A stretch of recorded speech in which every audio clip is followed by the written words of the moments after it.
শাড়ি লাগবে, শাড়ি। কি হলো কিপ্টেদা, কাঁদছো কেন?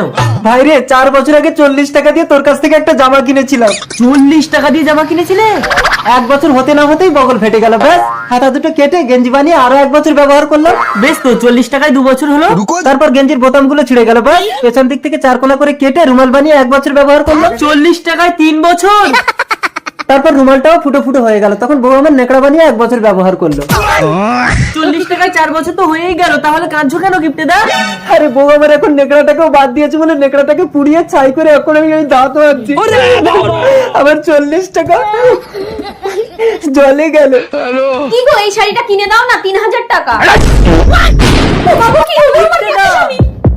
ও বৌদি, কিপ্টেদা তো কোমায় চলে গেছে। আমি কমায় যাইনি ভাই, মেয়েদের যত দামি শাড়ি দেই না কেন সেই নেকড়া বানাবে।